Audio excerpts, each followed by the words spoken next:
ओम शांति। आइए हम आज 10 मई की मुरली सुनते हैं। कल हम 9 मई की मुरली में भगवान ने हमें बताया कि सबसे कड़ी से कड़ी बीमारी है किसी के भी नाम रूप में फंसना। भगवान ने कहा अपनी जांच करो, अंतर्मुखी होकर के अपनी जांच करो कि मैं किसी के नाम रूप में तो नहीं फंसती हूँ। और बाबा ने कहा जांच करने के बाद उसमें बाबा ने कहा अपना सुधार करो, तो मैं किसी के भी नाम रूप में फंसना नहीं है। यह बहुत कड़ी बीमारी है जो कि अंत समय में हमें बहुत दुख देगी। फिर बाबा ने कहा नाम रूप में फंसने से निकलने का साधन भी बाबा ने बताया और उसके उपाय भी बताए। बाबा ने कहा बाबा को ही, एक भगवान से ही सच्चा प्यार करो, बाकी सबसे भगवान ने कहा नाम मात्र का ही प्यार हो, सबसे आत्मिक प्यार हो।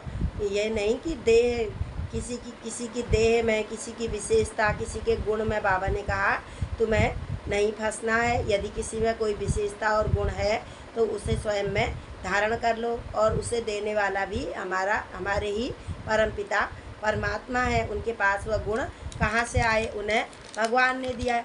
तो बाबा ने कहा यह नाम रूप में फंसने की बीमारी अंत समय में बहुत ही दुख देगी। जबकि विनाश होगा उस समय बुद्धि लटकी हुई होगी, तो बाबा ने कहा वह बहुत दुख देगी और वह भगवान की सर्विस भी नहीं कर सकेंगे। बिजी रहने के लिए बाबा ने कहा सर्विस करो, न्यारे और प्यारे हो जाओ, सबके प्यारे बनो और अपना न्यारे हो जाओ, उपराम हो जाओ। और बाबा ने कहा अगर नाम रूप में फंसने से सर्विस करोगे तो वो सर्विस नहीं बल्कि वह डिस सर्विस हो जाएगी, जिससे कि बाबा ने कहा और ही बाबा कहते मेरी भी बदनामी हो जाएगी, भगवान की भी बदनामी हो जाएगी, क्योंकि हम उनके बच्चे हैं। इसके लिए बाबा ने कहा अपनी वृत्ति को, सोच को हमें अच्छा रखना है कि हमें हर एक आत्मा भाई भाई है और सब एक परमपिता परमात्मा के बच्चे हैं। फिर बाबा ने कहा जो किसी भी से भी हमें लगाव नहीं, आत्म अभिमानी होने की हमें बहुत अच्छी प्रैक्टिस करनी है। यहाँ तक कि यह देह भी मेरी नहीं है, मैं यह शरीर नहीं हूँ, बल्कि मैं तो एक महान आत्मा हूँ, मैं तो देवकुल की आत्मा हूँ। इस तरीके का अभ्यास बाबा ने कहा दिन भर में हमें करते ही रहना है। ये कल हमें 9 मई की मुरली में हमें भगवान ने बताया।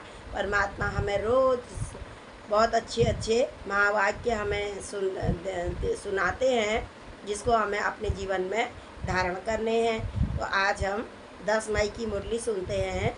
आज की तारीख है 10/5/2024, प्रातः मुरली। ओम शांति। बाप दादा मधुबन। बाबा कह रहे हैं मीठे बच्चे बाप समान रहमदिल बनो। रहमदिल बच्चे सबको दुख से छुड़ाकर पतित से पावन बनाने की सेवा करेंगे। बाबा ने कहा हर एक आत्मा पर इस समय कल भी परसों भी बाबा ने कहा था कि सभी क्या है, अशांत है और दुखी है, तो उन पर तुम्हें अब रहम करना है। और सबको बाबा ने कहा पतित से, हम पतित पने से ही, सारे विकारों में आने से ही हम आज दुखी हुए हैं। आप परमात्मा की श्रीमत है कि इस समय योगी बनो और पवित्र बनो। तो बाबा ने कहा हर एक आत्मा को यह महामंत्र तुम्हें देना है। प्रश्न है सारी दुनिया की मांग क्या है जो बाप के सिवाय कोई और पूरी नहीं कर सकता। इस समय दुनिया क्या मांग रही है? उत्तर है सारी दुनिया की मांग है शांति और सुख मिले। शांति और सुख के लिए ही हम, पल भर की शांति के लिए और सुख के लिए ही हम, बाबा ने कहा इतना खर्चा भी करते हैं, इधर उधर जाते हैं कि पल भर की हमें शांति हो जाए, हमारा दिल मन थोड़ा सा शांत हो जाए। इस दुनिया की पूरी ही चाहना है। तो बाबा ने कहा उत्तर है सारी दुनिया की मांग है शांति मिले। सभी बच्चों की पुकार सुनकर बाबा आते हैं।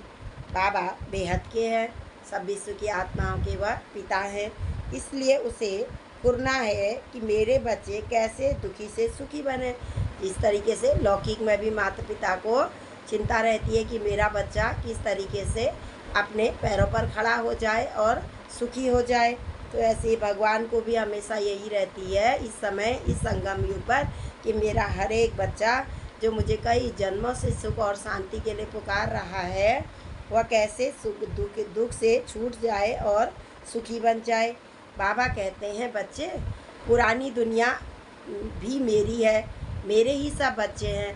पुरानी दुनिया नई ही पुरानी हुई है तो पूरी सृष्टि ही परमात्मा की है। सभी आत्माएं हम भगवान के ही बच्चे हैं, चाहे हम नई दुनिया में रहें चाहे पुरानी में रहें। पुरानी में दुख के कारण परमात्मा को भी इस समय हम पर रहम आता है और रहम से ही भगवान इस समय स्वयं धरा पर अवतरित होते हैं। तो भगवान कहते हैं सब मेरे ही बच्चे हैं, मैं आया हूँ सबको दुखों से छुड़ाने। मैं सारी दुनिया का मालिक हूँ, इसे मुझे ही पतित से पावन बनाना है। मैं ही पूरी दुनिया का मालिक हूँ, इसलिए मुझे ही सबों को दुख से छुड़ा करके सुखी बनाना है। आज पूरी मुरली से संक्षिप्त में सार है। पहला पॉइंट है बाप समान रहम दिल बनना है, सबको दुखों से छुड़ाकर पतित से पावन बनाने की हमें इस समय सेवा करनी है।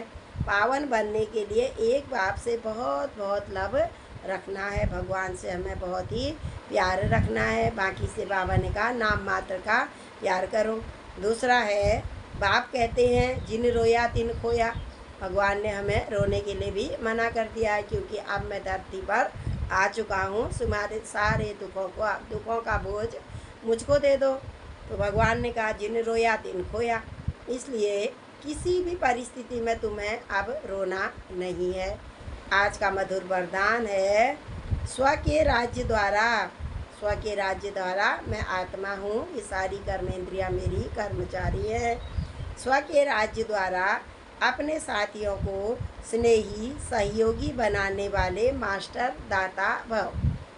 राजा अर्थात दाता को कहना व मांगना नहीं पड़ता, वह तो है ही दाता। स्वयं हर एक राजाओं को अपने स्नेह की सौगात ऑफर करते हैं। आप भी स्व पर राज्य करने वाले राजा बनो। मैं आत्मा हूँ, ये शरीर मेरा नहीं है और ये जो कर्मेंद्रियाँ ये सब मेरी कर्मचारी हैं, ये वही करेंगी जो मैं चाहूँगी। तो बाबा ने कहा सबको ऑफर करो। आप भी स्व पर राज्य करने वाले राजा बनो तो हर एक आपके आगे सहयोग की सौगात ऑफर करेंगे। जिनका स्व पर राज्य है उसके आगे लौकिक अलौकिक साथी जी हजूर जी हाँ जी कहते हुए स्नेही सहयोगी बनते हैं। परिवार में कभी ऑर्डर नहीं चलता। अपनी कर्मेंद्रियों को ऑर्डर में रखने से आपके सर्वसाथी आपके स्नेही सहयोगी बन जाएंगे। सारी स्नेही साथी हमारी सारी कर्मेंद्रियाँ स्वतः ही सही कार्य करेंगी। मन हमारा सब अच्छा ही अच्छा सोचेगा, वही सोचेगा जो मैं चाहूँगी। बुद्धि वही देखेगी जो मैं देखना चाहूँगी। आँखों के द्वारा कानों के द्वारा भी मैं वही सुनूँगी, आँखों से मैं वही देखूँगी। मुख से भी परमात्मा ने कहा है कम बोलो, धीरे बोलो और बहुत ही मीठा बोलो। बाबा ने कहा शॉर्ट बोलो और स्वीट बोलो। ये सब श्रीमद् बाबा ने कहा यह स्वतः ही हो जाएगी जब तुम परमात्मा के जब तुम अपना राजा की स्टेज में स्थित रहोगे। आज का स्लोगन है सर्व प्राप्तियों के साधन होते भी वृत्ति उपराम रहे। साधन है, बाबा ने कहा यूज करो, लेकिन वृत्ति अपनी हमेशा उपराम रहे। परमपिता परमात्मा के साथ बुद्धि का तार हमेशा लगा ही रहे। तब कहेंगे वैराग्य की वृत्ति, तब उसे कहा जाएगा कि इसे वैराग्य की वृत्ति है। पूरा विश्व ही मेरा परिवार है। और बाबा ने कहा सभी विश्व की आत्माओं का कल्याण हो जाए, क्योंकि परमपिता परमात्मा शिव है। शिव का अर्थ कल्याणकारी है। परमात्मा इस समय हर एक आत्मा का कल्याण करने के लिए स्वयं इस धरती पर अवतरित हो चुके हैं और हमें सत्युगी दुनिया के लिए हमारे 21 जन्मों का भाग्य माला माल हमें बना रहे हैं। धन धान्य सुख शांति प्रेम पवित्रता आनंद जो हमारे अंदर पहले थी, उन्हें स्वतः ही हमें पुनः प्राप्त करने की विधि बता रहे हैं। अच्छा, ओम शांति, ओम शांति, ओम शांति।